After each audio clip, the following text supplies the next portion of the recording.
very dark room. Let me put some light on so that it looks less ghoul-like. Yeah, no, we can see you. I can see you really well. Yeah, I can see you really well. So thank you, Stewart, for being here with us today. I'm intrigued. I'm intrigued. I mean, when did we meet? It was some time ago, because I remember your face so well. But where? It was with Haroon Rabbani and Nicholas was there, my friend Nicholas, David Nahn, and we had a dinner. I think we went first to a seminar or something, some sort of get-together meeting, and then we had the food. I think there was something, and in central London, Marble Arch. It was at the Cumberland Hotel. That was right. Which is closed and being made into the Hard Rock Hotel. Oh, wow. I know. I didn't know that. Hard Rock. Hard Rock, that's like... so that was in 2013, because my son was born 14, and I hadn't had my son yet. So that's 6 years ago. Right. A lot has happened in 6 years. I can imagine. So, okay, so for those, some people obviously would know of you, who's listening, because they're interested in your work, but some people who's watching might not know anything. So I would like to just ask you to introduce yourself, really, and a little bit of background and how you got to where you are today. Wow. In a few minutes. It's been quite a journey, but it's always been a very organic, creative arousal to that still point of consciousness we're all trying to seek. And in finding that still point of consciousness, something very remarkable has taken place. The wheel of fortune has turned and taken me in another direction. And obviously, as we all know, that still point of consciousness mostly comes when we've been through some form of crisis, when we've been into the long dark night of the soul, or when we're recovering from a way of being in our consciousness that wasn't serving the totality of the way that our soul can speak to us. So I've been through a series of different incarnations in this one incarnation. And so from a rather troubled childhood, troubled because I found it very difficult to learn in the way that my teachers wanted me to learn. And this was to do with the fact that I now know that I was a synesthete. I mean, this was many years ago, so this was just after the Second World War. And a synesthete is somebody who has a crossover of senses. So I was actually seeing sound, not just hearing sound, which meant that, when people around me were full of love and positive intent, the waves of energy that I saw were these beautiful, beautiful waves of energy that I tended to surf along on. But at the same time, it seemed that I evoked a tremendous amount of disapproval. Excuse me, a disapproval in people, so they got very angry with me. And when anger came, these awfully splintered energies, rather like shards of glass, would hit my energy. So I spent a lot of time doing this, which was obviously unusual behavior for my caregivers and caretakers, which meant that I was deemed educationally subnormal. So that's what I really mean, that it was a troubled childhood. And I had difficulty fitting into 3D because I had this extraordinary relationship with the wonder and the awe of the multidimensional universe, which I didn't find scary. A lot of people say, oh, you must have been so scared. I didn't find scary at all. It was huge. It was full of volume, but there were always beings of light around me. There were always angels around me, keeping me very secure, very safe, and full of this extraordinary state of wonder. So I really hid for a long time. And then, through adolescence, of course, sexuality emerged. I started to crash dive into falling in love with people, and that really brings you into your body. And wherever I went, my voice had broken. People said to me, but there's something about your voice. There's something about your voice. And nobody had really revealed anything complimentary about me before that. And so I thought, oh, there's something about my voice. So I dove into, as the Americans would say, I dove into drama classes in high school. And people said, but you're an actor, you're an actor. And I thought, wow, go to the light, I'm an actor. So I literally, I trained as an actor, I became an actor, and through the 70s I worked as an actor. And then at the end of the 70s, the beginning of the 80s, through a very dramatic process of nursing my mother for a year while she was dying of cancer, I went through this long, dark night of the soul, this huge crisis. And when she died, her spirit came to me. And I realized that my mystical pathway was beginning to reopen. And in the spate of just a few days, I was approached by a leading voice director whom I'd worked with as an actor, asking if I would become her apprentice. And in becoming her apprentice, she said, there's somebody I want you to work with. I didn't work with her because I'm a Democrat. And this lady has just taken over the Conservative Party. And so 10 days later, I was walking into Downing Street to meet Margaret Thatcher and to work with her voice, to help her with her voice. So that's where it really began.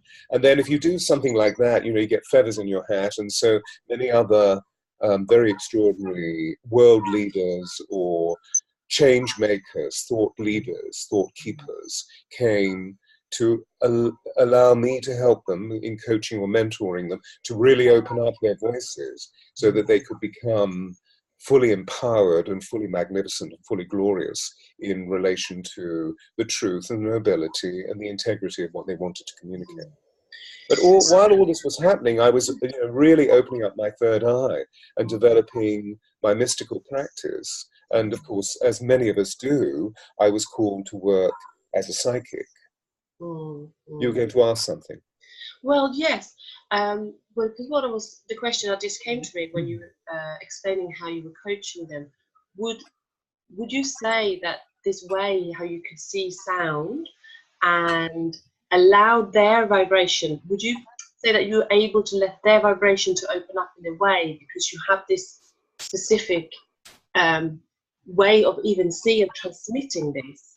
Is it like a little bit of a portal for them to do this with you? That's what I was. And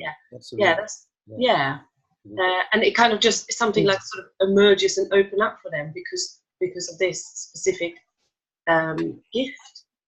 Yeah, well, the way that it happened with me was really twofold, in the sense of the fact that even for those who are called to greatness, we all experience nervousness, we all experience anxiety, or we all experience fear. And when we become fearful or nervous or anxious, we mask our voices. We start to do things with our voices that are slightly, should we say, not abnormal, but slightly strange. We sort of start to do this sort of thing, or we put on a false accent, or we try to remain really cool, or something goes wrong, or if we become very tense, sometimes our jaw tightens, and so we look as though we're talking through clenched teeth, rather like this. Something happens. And of course, when you have the ability, as many of us do, I mean, I feel we all have the ability of clairsentience. It's just most of us feel in doubt of it, and so we don't charge our intuition with the wonderful stream of consciousness that it can become. That when we have the ability to do this, we begin to see where the holding points are within the individual that brings them to a point of closure, or brings them to nervousness or anxiety, or brings them to a feeling of being held. And I had the ability to say, well, perhaps if we try doing this, that, and the other, it would say, how do you know that?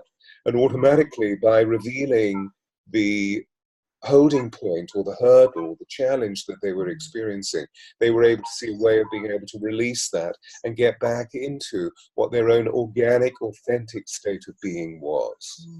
And that's really when the whole substance of what I do in the world began to open, which is that we each have a note.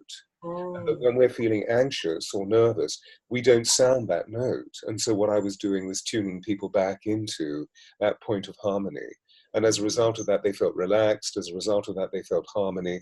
And as a result of that, they felt a sense of their own personal sovereignty, and that they were good enough to reveal whatever the statement was. But it sounds like you're connecting the voice to the channel of spirit. Totally.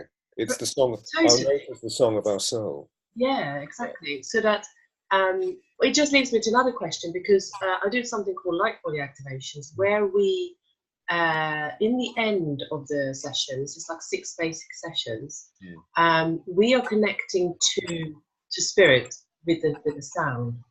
So we are chanting And honestly, the not the, I wouldn't say noise, that's not the right thing. The voice or the sound that comes out, it's like not my voice. It's amazing. So you do this chanting, and you just got to, you're in state, do you know what I mean, when you're doing it.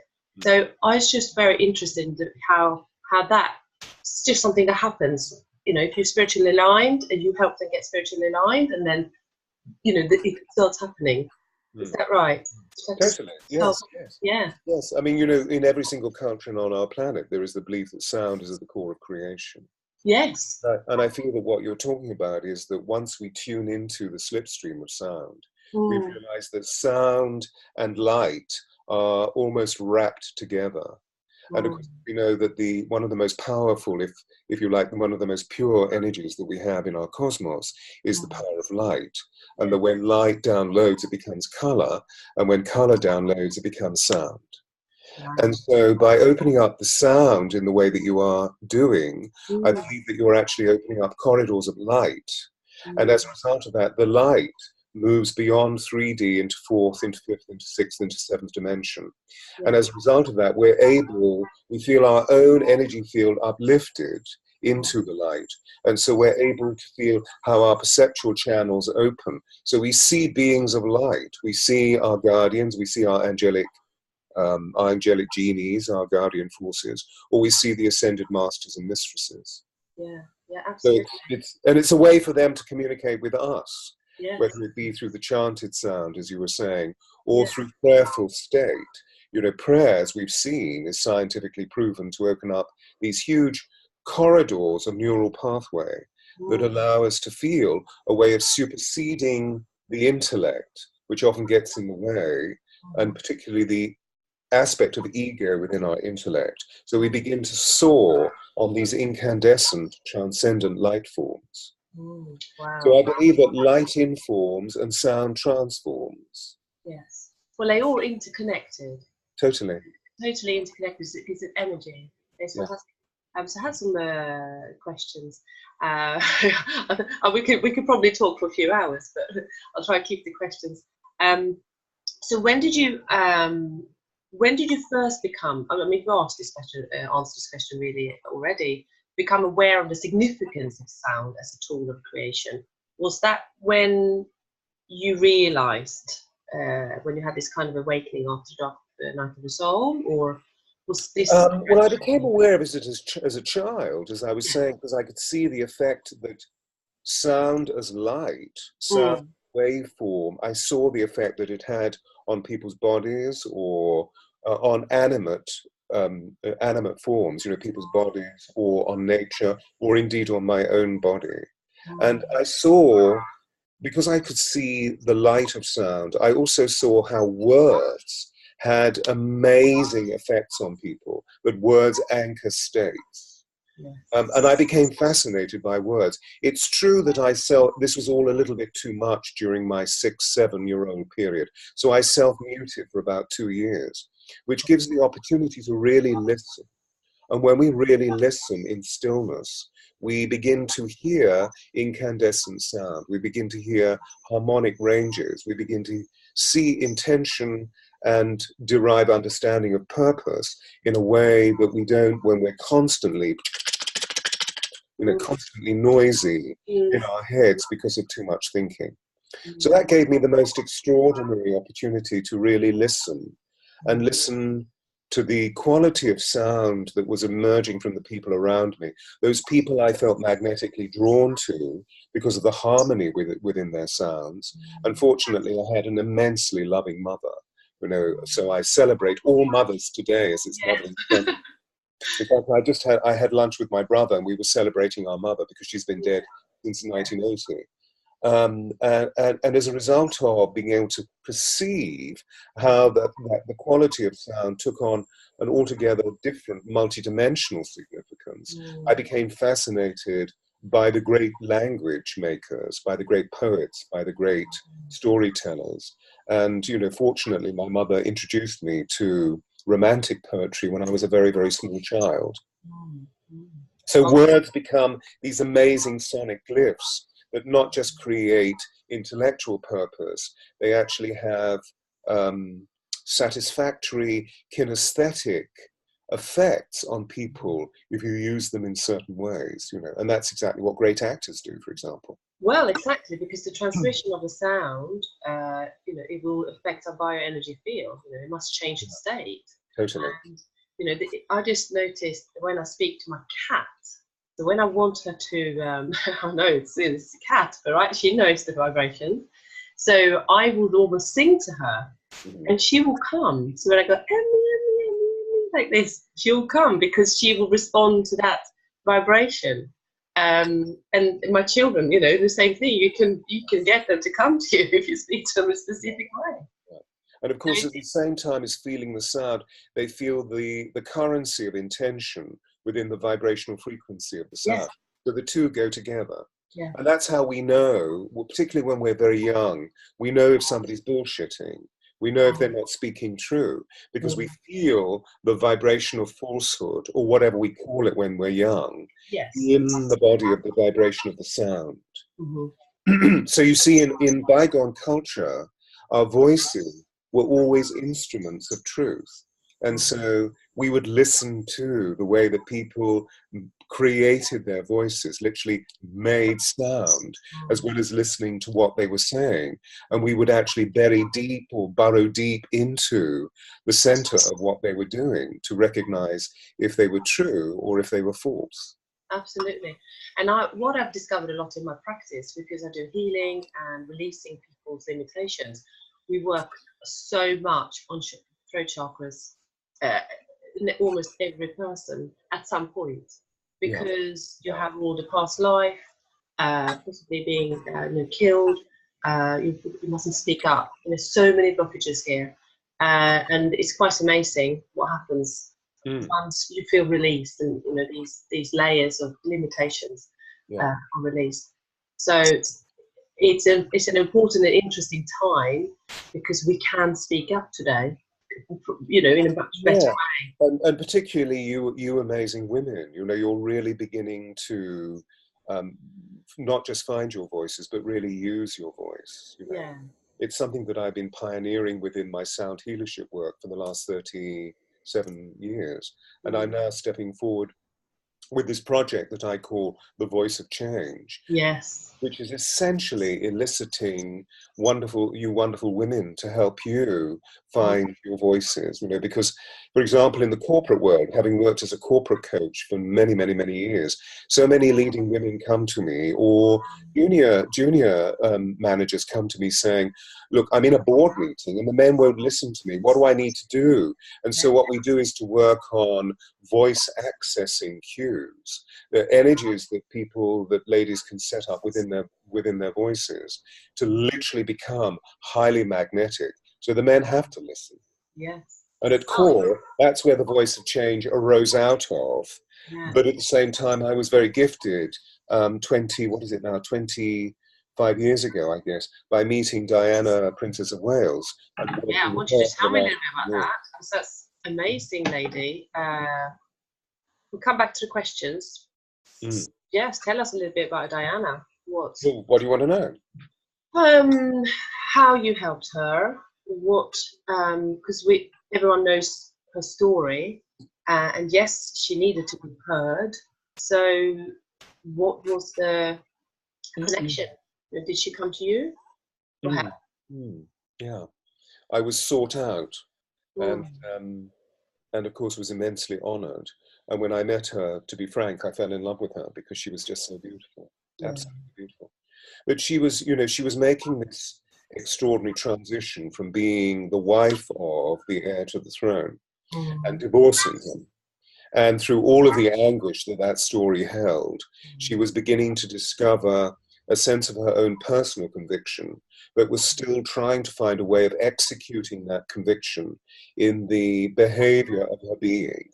And she was finding that very difficult because she was immensely sensitive. I mean, she was a profound empath. Yes. And that empathic status had always been denied by the status of her, you know, societal connections that she had at that time.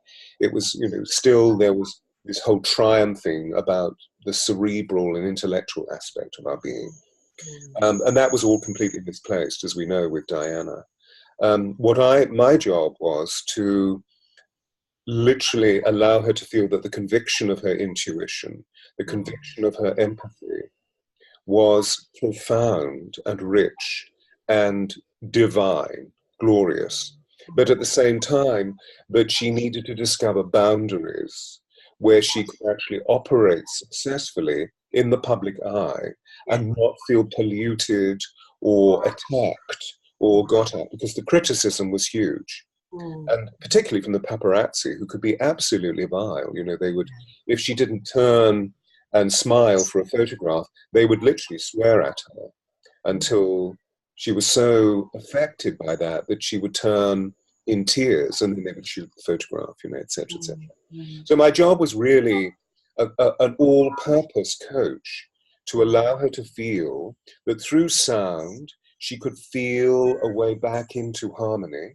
And then in feeling herself in harmony, her intuitive intelligence would speak to her volumes, and she would find the right things to say, or the right aspects of herself, the most appropriate aspects of herself, to dispatch in the world, particularly in relation to her charitable status. Absolutely.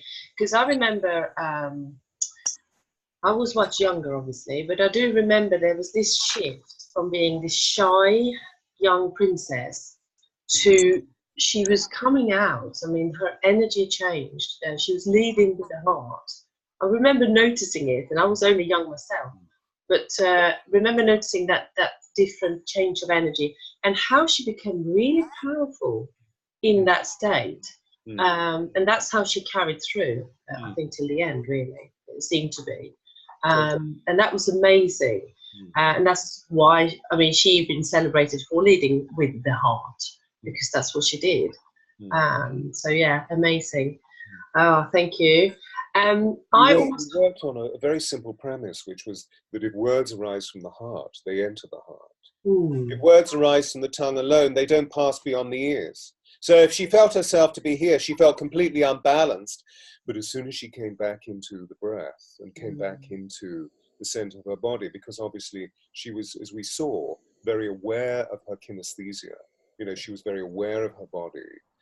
It was a very beautiful body, but she was also very aware of looking after it by going to the gym. She swam every day, but she also consulted physical practitioners, whether it was having regular massage, having beauty treatments, having kinesiology, having colonic irrigation. You know, she was constantly purifying and strengthening her physical vessel, knowing all the time that this unique aspect of what her soul was all about was wanting to find a safe haven in her physical form. And so that's how we approached it. So she'd seen many people before I came on the scene. And I was sort of, I guess, many ways like the frosting on the cake. You know, the thing was how to make this transition from being the people's princess into... I remember the conversation that we had when she said, well, what am I to be? And I said, but surely you're the queen of everybody's heart. I'll use that. So, yeah. so that sovereign queen of everybody's hearts, literally by dispatching the tenderness, the empathic, the sensitivity, and that pure love that she genuinely just loved. And, you know, she did many different works.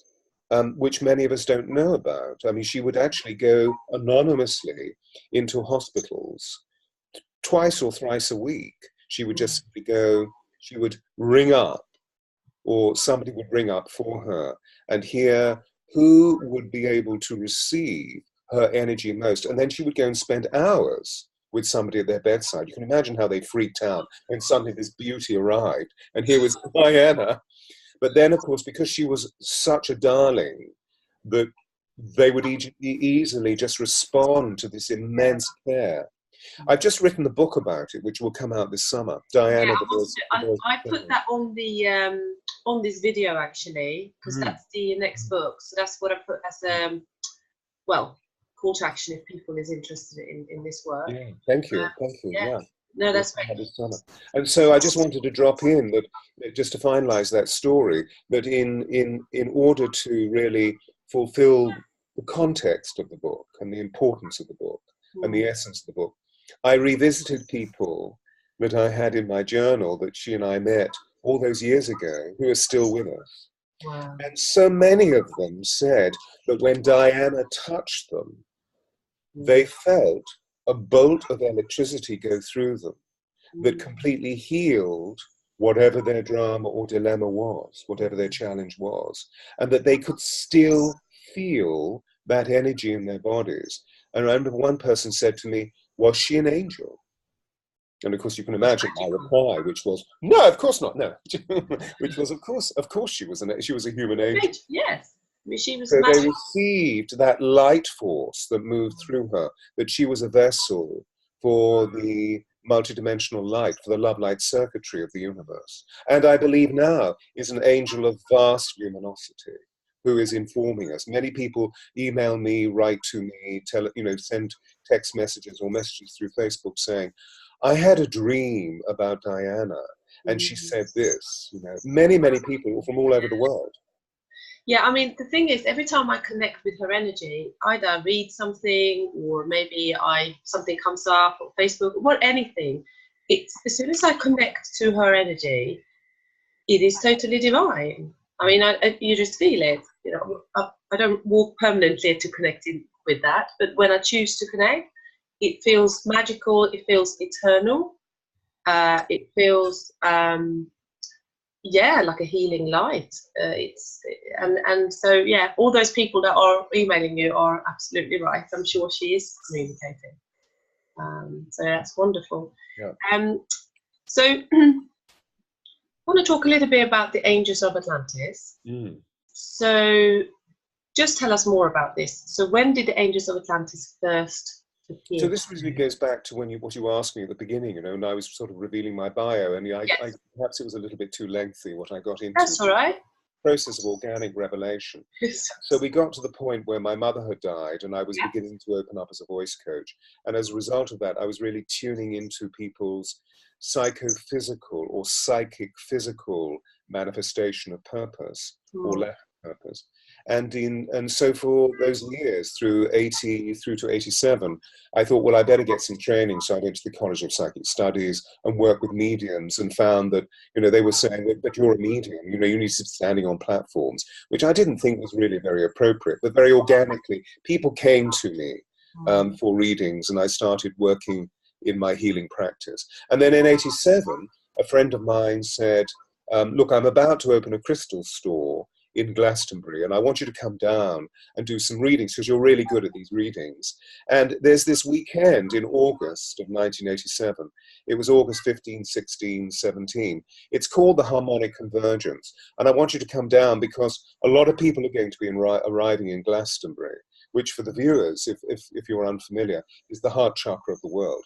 Yes. And so there was that. This was a pivotal time, wasn't it? The 1987 was a pivotal point.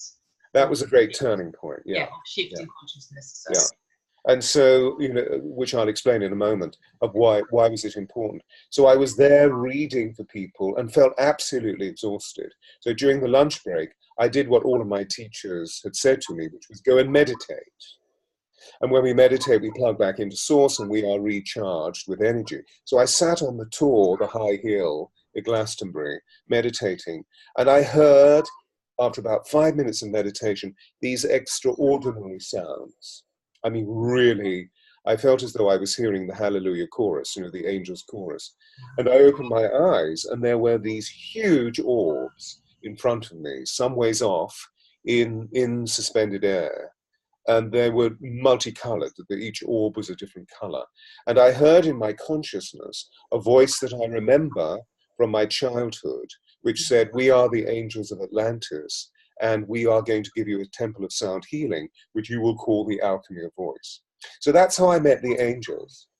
And this voice was Michael, who is one of the 12, the cosmic leader, who came to me when I was about 6. So I've always felt this angelic energy around me. So that's how I met the angels. And, for the first 7 years, they taught me, meaning that I would somehow, in very coincidental or serendipitous situations, be introduced to a major teacher. When the student is ready, the masters come, there would be a major teacher And so I started working with wisdom keepers and shamans all over the world. I mean, not thousands, but, very significant people who gave me another appreciation of who I was and what my lineage was. And that's when Saint-Germain stepped in. Wow. Now, the harmonic convergence was an immensely powerful portal. It was called a grand trine, meaning an astrological configuration opened in the heavens. And for the Mayan civilization, they believed that this was a gateway to open up 144,000 rainbow-like warriors, which I believe were the light workers, like yourself, that awakened to prepare us all for the great change process that took place around December the 21st, 2012, the precession of the equinoxes. I remember actually in 1987, I was 13, and this was the point where I was absolutely obsessed with getting my hands on anything with astrology. It was almost like I didn't know what to look for, but it was a very, very intense time until I was about 15. And anything I could get my hands on, and it was normal books at the time, we didn't have internet. And I was always going, as soon as I got a little bit older, I got into going to psychic fairs and everything, but everything wasn't really available to me because I was in Sweden. But I do remember, so it makes sense, 1987. So you received the downloads? Yes. And I was guided from no one, because no one around me was spiritual. Yeah, you received it's just me.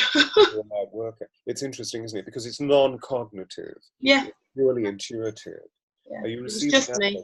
And what's interesting also is that 13 in ancient numerology is the number of spiritual transformation. Yes. Yes. So there you were. And also the time when the throat chakra has opened and is really beginning to allow soul to inhabit very fully within the body, meaning we become conscious of it. In most esoteric traditions, the throat chakra is considered to be the entry point and the leading point for soul. Yes. Yes. So there you were at the age of 13, yes. really opening up. Yes. And it was only me, no one else. And I didn't speak to anyone about it. It was just me and my books. And I was doing it and just being the normal teenager on the outside. But yeah, and also you were living Swedish. Totally Swedish, smallish town, just very normal life, nothing extraordinary. Mike, maybe it's just me seeing it through the lens of the way that I see things, and there you were through your lens, seeing what culture was all about. But I've always found Sweden and Denmark immensely powerful in terms of its light emission. And I've met some really fascinating shaman in both countries. The energy in Sweden, because also there is not so much karma there, because there has been less impact on the land. So there is the cleansing. And I also heard that there, because of the snow, there's also a cleansing sort of process with the snow, and it's got a really high vibrational energy, and it is beautiful. I mean, I'm having goosebumps now because when I go there often, I think in my sleep. Yeah. But I love Sweden. I will always go back there a lot. I believe you are the reincarnation of an Atlantean. An Atlantean vibration, which is one of the reasons why I'm having this conversation. And I know that during the end times, during the point of completion of that civilization, that many of the crystal sheets, these vast crystal sheets, were placed, because obviously the polar axis shifted 150 degrees, but many of the crystal bed sheets were placed in the area that we're talking about. Yes. And so understandably that you would be primed to feel those energies percolate through your being. And I remember, Stewart, as well, I need to tell you this. I think it was this was before I had a reincarnation in the same body at age 23. I spoke about that last show, so that we've spoken about that. But I remember prior to that, the intense research on Atlantis was huge. Still no internet much. It was 90, I think 6. So kind of not really. I didn't have a computer. But library, any bookshop, any esoteric bookshop I could go to in Stockholm. And it actually was only one. I think it was maybe 2 at the time. And I was all over, and I was researching about this crystal skull that was found in Atlantis. And like, I was all over it. I couldn't remember all the information right now, but at the time, I was obsessed with this. And I think it was a part of my, just, not obsessed in a strange way, but do you know what I mean? I read a lot. And then that is when, I think maybe then a couple of years, as I was going through this enormous learning about it and fascination about Atlantis, I had the reincarnation in the symbol. That's what happened when my body, so my soul left and then came back in. So it was all preparation, really, for everything to come. It's almost like you've got to remember all those things this lifetime so that you could have a better, more comprehensive platform to serve from. Because we're coming. Yes, I mean, that's core, isn't it? That's the quintessence of our being, because the vibration of this planet is very dense. Weight, space, and time is very dense. And so I feel that our experience, if we're awakened to it, is a constant remembering. Yes, it is remembering. So literally bring the membering of ourselves is remembered. Because we've all had the experience. I know, going back to the story that I was saying about, when the student is ready, the masters come, that these very remarkable people came into my life, and that whatever they told me, I knew. Yes. I just hadn't quite got to the point where the point of fusion of cognitive information meeting intuitive counsel had happened, these points of fusion. And I feel that those points are remembering, which is why I always encourage people when they say, I don't know, but we do know. It's just that we don't give ourselves time to really feel through what the heart can reveal to us, because the heart, I believe, is the receptacle for, the heart is the seat of the soul. It's a receptacle or a meeting point between the intuitive and the cognitive. Yes, absolutely. No, it's wonderful information. These times. Yeah, and I mean, people may be thinking, but is there any information about Atlantis? And of course, there's the book, The Angels of Atlantis. So if anybody's interested, please do acquire it through Amazon or your faithful bookseller. Yes, absolutely. I haven't got that one. I have something else for you. I've got a lot of books, but they're all very. It's your energy work. I've always been very just drawn to it. Been following you. So yes, please do feel free to go on Amazon. Now, what is the angel's relationship with sound? Interesting. Yeah. That, bearing in mind what we were saying earlier about light becomes color, color becomes sound, sound becomes matter. But obviously, the processes that we can open up through prayerfulness or through chant, through toning, creates these corridors of light that allow the angels to travel on for us. Because obviously these are extraordinary beings of light that are made formerly of plasma, that are able to move through dimensional corridors of light, dimensional doorways in the most extraordinary way. But to answer your question very forthrightly, there's an amazing story, and I believe it goes back before Rumi to the great poet Hafiz. And the story goes that the Divine One made a statue of clay in his or her own image and asked the soul to enter the statue of clay, but the soul refused. Because to enter a statue of clay meant that the soul would be imprisoned in this form. And the soul was free to be completely ubiquitous, to be anywhere and everywhere, all at the same time, except anywhere and everywhere, or everywhere and any time, doesn't really exist as soon as we move beyond 3 dimensions. So it's a 3-dimensional story. So the soul refused to enter the statue of clay. And so the Divine One asked the angels to sing a seraphic chorus.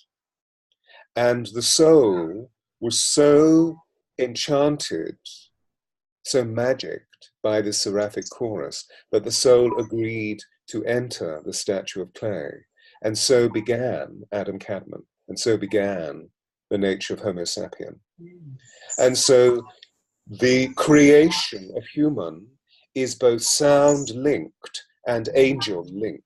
And as we know, our mechanistic consciousness, really over the last 450 years, has drawn us away from the angelic communion. And now we're reconnecting with the angels in the way that medievalism, or the beings that lived in the medieval period, in the period of the Italian and English and French Renaissance, they all believed in angels. I mean, the Romans talked about their guardian angels as being genies. Yes. And which gave them genius. So they didn't believe that they did whatever they did. I mean, Michelangelo didn't believe that he painted the Sistine Chapel. He believed that all he did was to open his vessel in the craft mechanism of how he'd experienced remembering life. And then he just started painting and the angel moved through him. So there's a very, very close link with the whole substance of angels and sound and human creativity. Absolutely. And of course, when we think about the angels that we've met as human beings with wings in stained glass windows or in great paintings, they very rarely have their mouths closed. They have their mouths open. And they often have trumpets or harps. They're very, very closely related to sound. So by opening our own song of soul, by opening up our own sound trajectories, we draw the angelic communion very, very close to us. And so over the years, they've asked me to formalize the substance of, as I was saying, the Temple of Sound Healing that was called the Alchemy of Voice, which I ran very progressively in the United Kingdom for 12 years, up to 2012. And then the angels asked me if I would begin to expand my work through the books and through the oracles that I produced. And so many offers came from other parts of the world. And so as the angels said, well, the people have been coming to the temple, now the temple needs to go to the people. Yes. And I guess in many ways, my body became a vessel for the temple, although it was an external building that we worked through, that then the building was released, so my body became the building. And because of our own creative evolutionary process, as we move forward in soulfulness, in response to all the great changes in our world, all of my workshops or teachings or soul readings or sonic meditation recordings have all manifested in different ways. And here I am now working more progressively with amazing women on the way that they can find their voices to be the people they want to be, which of course embraces #MeToo. Yes. So this feels like it's your natural path now. Because really it's empowering more women to use the voice, the seat of the soul, and to have influence and make some change in the world, right? Totally. Yeah, absolutely. So I think this is a part of the divine feminine emerging and being a part of healing the world, as the divine masculine obviously is there, but it was quite dark for some time. So yeah, it feels like it's something that goes together hand in hand. Absolutely. So when we talk about this is more about voice, finding the voice, I suppose, and voice coaching, the specific voice note for the person or the individual. What do you mean by finding your signature note? What does that mean?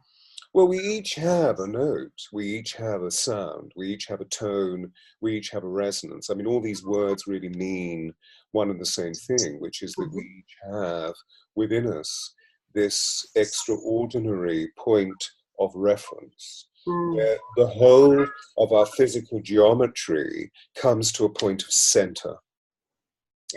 And so the easiest way of describing it is that we look outside of ourselves, because it's much easier to see what's going on within ourselves when we look on the outside of ourselves.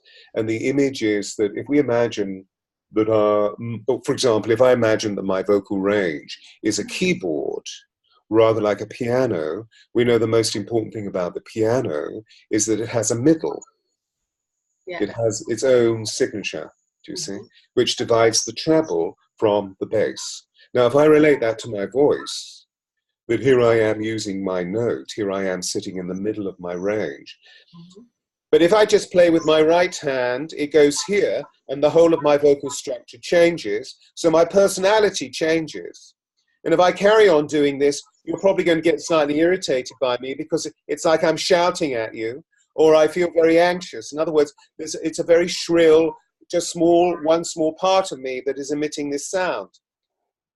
If I go right down here like this, it feels as though I'm pushing my voice down. And in a moment, if you don't fall asleep, you're going to be very concerned. Or I can't hear you, actually. You can't hear me, exactly. But if I'm playing with both hands, you hear my voice suddenly reaches a wonderful balance in the middle. It becomes very harmonic.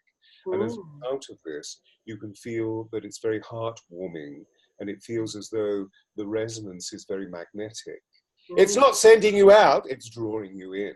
Okay? So if you then take the horizontal and make it vertical, if I do this, and put it into your spine, we realize that the middle is here. Yes. Between the base, the spine, and the head. And so if we imagine that there are lips here, or a beam of light coming out of here, feel the sound coming out of here, we feel the sound coming from our heart. We move through, and if the heart is the seat of the soul, then the song of our soul begins to open, which is very different from where most people make their, produce their voices from, or make sound from, which is right there. It's like there. Yeah, I was. It's like there. It's just a talking head, isn't it? Just being here, and this is the currency of the Western world. I mean, I spend a lot of time in the States. I'm based in London and New York, and I mean, in New York City, it's all like this. You know what I'm saying? It's right here. And going back to what you were saying earlier, like the noise. Okay, the voice is no longer sound; it's like noise. Yeah. So many people come to me to get hold of their sound, so to speak. Yes, to rein that in. And ease, And effectively, all I've done is to close and open my throat. If I close my throat, it goes there by lifting the back of my tongue and squeezing it against the back of my mouth. But if I drop it, it goes here. And so again, the throat chakra has a closing and an opening, because the throat chakra is a very powerful sphincter. I want to be coached by you. Maybe not right now, we're not starting next week, but yeah, it would be great. I think I could learn a lot from that. It sounds amazing. Because, yes, you're very right. When you did those demonstrations now, this is, when you turn a television on or the radio, that's what you hear. That's why I turn it off. I can't listen to it. Yeah. Because it sounds so strong, and it hasn't got a transmission, it's just a noise. So yes, I do agree. And it's all information speak, isn't it? It's cerebral speak. Yeah. And where we are at within the community of souls, as we find our tribe, as we move into the mind, body, spirit tribe, so to speak. What we're asking for is something much deeper. Yes. Marianne Williamson puts it very beautifully by saying the era of data collection is over. We need to move into a profound knowing of what the experience of our souls is all about. And the only way that we can do this, as in the promise of, in the beginning was sound, and the sound was made flesh, and dwelt among us full of grace and truth, which is effectively what in the beginning was the word was all about. That when we come back into our bodies, that we reach, as I keep saying, we keep reaching into this point of harmony.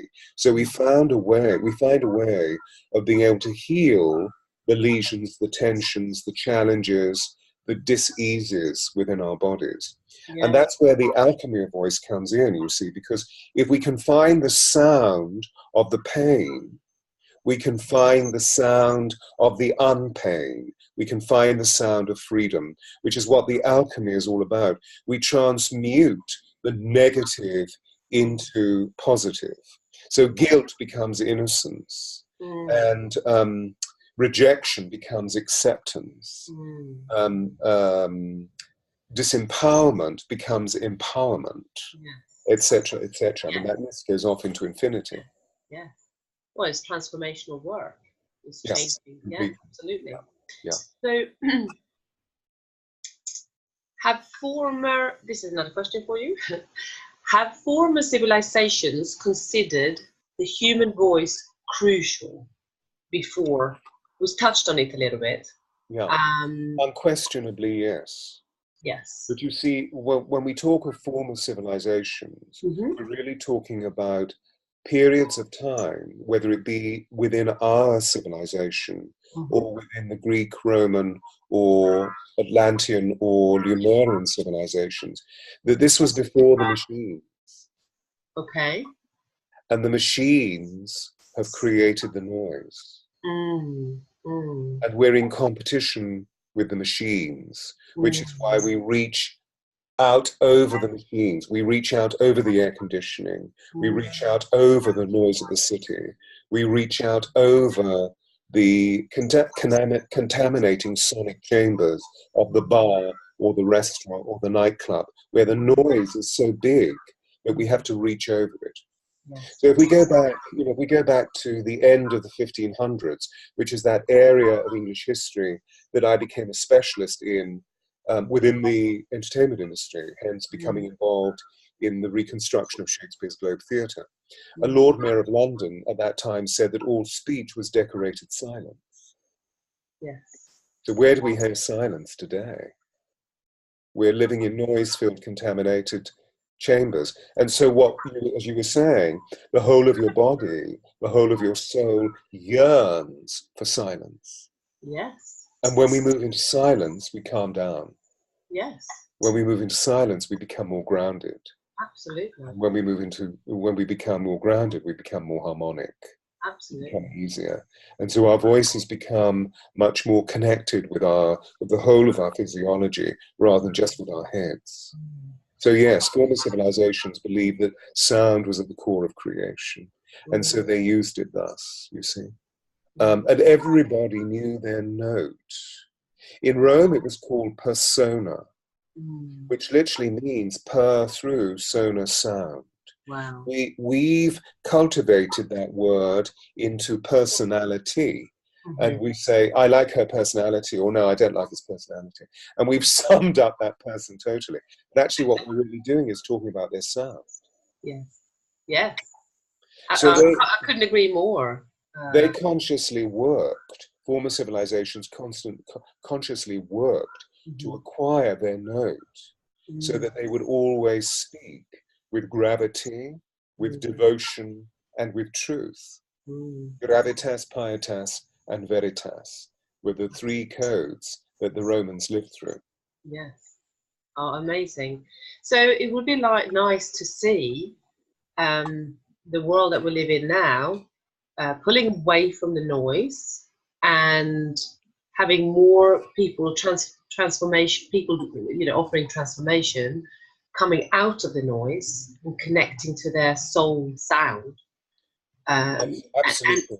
And change this, because I don't think that the world will change. There will still be noisy places, but it's us choosing to pull away from it.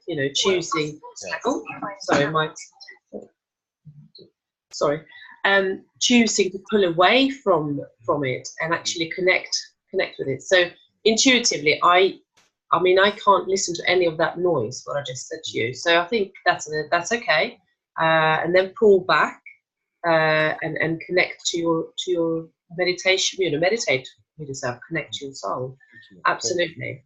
Important. And what you've just addressed is so beautiful, because people have been saying this to me over the years, and so over the years what I've done is I've created communities, or indeed retreats, where we as soul brothers and sisters, that we go somewhere very remarkable in the world to release ourselves of the noise, so that we can move into the purity of the way that our souls yearn for harmonic sound. And through the patterns of sound, we open up sonic keys that literally awaken cellular energies within us that have been stored within our DNA for lifetimes, so that we can begin to really see what our soul's purpose is, what our incarnatory alignments are, and how they associate very specifically with those areas of the world that we feel called to. You know, I mean, one of the areas that I've been going to for years and years and years is Egypt. And so I run 2 retreats a year in Egypt. I think you're going soon. I am, yes. Absolutely. Yes, which is sold out. And then there'll be another one in December. Yeah. So if anybody's interested, the Resurrection Retreat, just email me, Stewart@stewartpearce.com. Yes. Yeah, we go on retreat, and we go into periods of great silence, or periods where we reinvigorate the purity of what our sound is all about, by all of us just relaxing, moving into serenity, and speaking from the heart. And also being in a very magical place of the earth because of the energies there. Oh, just extraordinary. I mean, twice a year I get to run a ritual in the King's Chamber. I mean, who gets to do that? And I swear that that's why, you know, because I'm reaching a certain age chronologically as an earth being, and everybody keeps complimenting me on how young I look, and I swear it's to do with the light of the temples. Yes.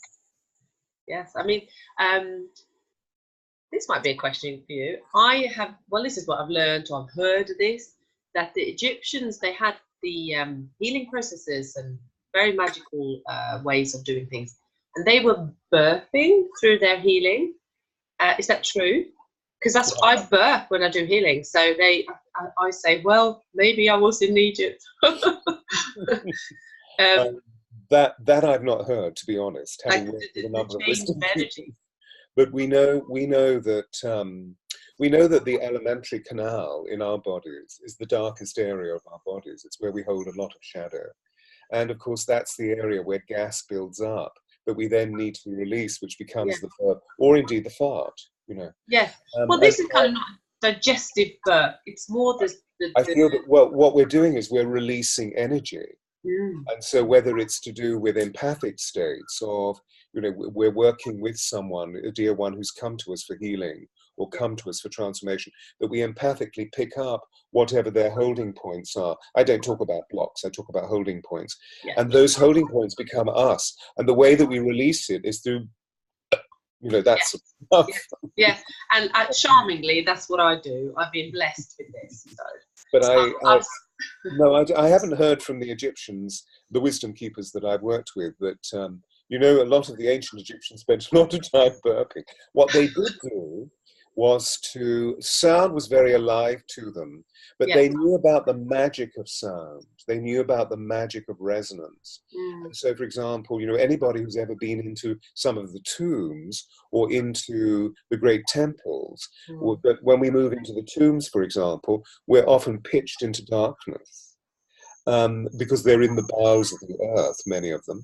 And the belief is that the way that the hieroglyphs were painted was through a very clever process of, for example, one of the priests would stand in the mouth of the cave with a bronze disc, and light would shine, and that light would then go to another bronze disc, would go to another bronze disc, would go to, you know, there is that belief. I say hogwash. That they had the ability to chant certain sounds within the body, because I've seen this in Tibet, and I've seen this in Native America, and the whole place lights up. Wow. I mean, I had the experience with the North American shaman that I worked with, a Native American shaman, who took me into Kiva, which is below, this was in New Mexico, so it's below the surface of the desert, the mesa. And when he closed the trap door, this 13 feet circular room, 13 feet deep, was completely pitch black. And he chanted, and the whole place lit up. Yeah. So I went, wow, can you teach me that? And he said, I'll teach you, but he never did. But afterwards I said, but what is that? What were you doing? And he said, but don't you see there are certain resonances that we can create within the skull, the cranium, that literally releases phytoluminescent chemicals from the pineal. Yes. And that's what lights up. Yes. So he could create it by tapping into that energy with the sound. Totally. So again, it's the same thing. It's just how you use the frequency. Yeah, Amazing. because I know that when I go into the tombs, I often hear chants, and there's nobody chanting, but I hear supernaturally chants. And that when I've been alone in certain tombs, and I've literally echoed, or if you like, copied, simulated what I'm hearing, there is a shift of consciousness within the space where many of the ancient mysteries become realities within my consciousness, particularly with some of the great priest wizards, the great pharaoh priests, like Akhenaten. Well, not that he has a tomb, because nobody knows where he was buried, but his high priest, I know very well. And in Seti I, who was the father of Ramses II, his tomb has just been, over the last 2 years, has just been reopened after about 20 years of renovation. And that is just amazing. Wow. And I remember it was just reopened, and my Egyptian guide, meaning my human being guide, who's a great brother of mine, said, well, you go in, but I can't go in. So I was there alone for 2 hours. There was nobody there. And I started chanting. Must have been amazing. It was just extraordinary. And as a result, so much through light, so much energy then downloaded into my body, which then became thought. So I was able to exchange many of the ancient prophecies that were held in mystery until that time. Wow, amazing. So amazing transmission or translation into human way of communicating this. Great. Yeah. It's 7 o'clock now, Stuart. I want to see how you do time. We have to close, yes, because I have to go to. Yes, I think you've got something as well. Should I just have a quick look if there is a couple of questions? Or if any burning questions anybody wants. Any burning questions? How much longer have you got? 5 minutes or? Yeah, 10 minutes. Yeah. Yeah. So let's have a look here. So there's nothing in the Zoom chat. So dear Zoom participants, if you have anything to ask, please do so, because Stuart he's very happy to, let's go on Facebook now. Okay. So there's no questions here. Wow. There's 23 comments, but I can't see a question yet. Hang on, let's have a look. Maybe I'll go on this one here. For some reason, Facebook likes to pin the, I don't know, they choose some sort of algorithm. They're not always, let me have a look. Any comments that we can extrapolate on? Well, it says, one lady here, are you coming to Australia? And yes. This is Navarro. She is a lovely lady who I only got to know earlier this week through Steve. She's asking, are you coming? Yes, when I'm invited. Invite me. Yes. So Jabaru, he will come if he is invited. She's told me she does shamanic work. She's Aborigine, blood, but in Australia, and she does some amazing transmissions from the Pleiadians and some amazing art. Now, anything else? No, I don't think. Just comments. Lovely to see you. Jabara says, I do this as well with my connection.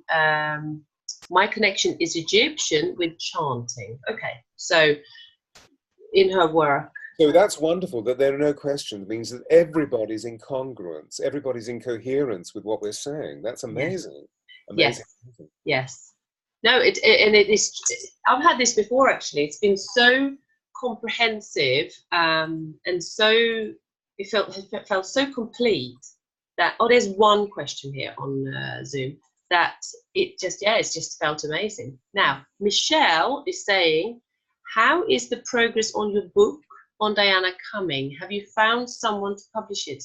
Yes, we have a publisher. Cool. So it will emerge at some point this summer, I would imagine. Wow. Yeah. So we're in processes where we're discussing contract, and in fact tomorrow I'm signing contract.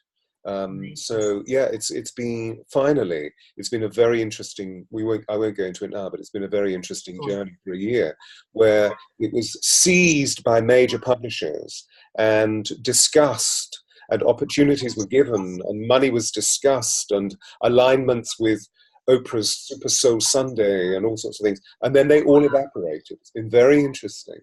Oh, amazing. Well, as we always say, things are going to perfectly pan out, and it's going to just happen in perfect alignment with divinity. You're perfectly guided. It's been an absolute pleasure to have you here. I'm so very, very grateful. It's been great fun. Thank you very much for asking me.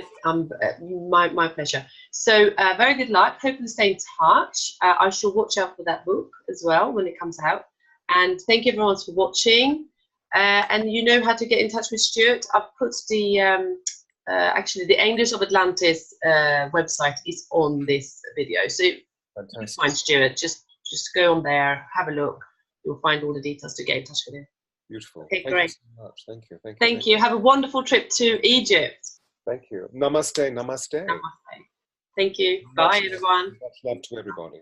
Bye.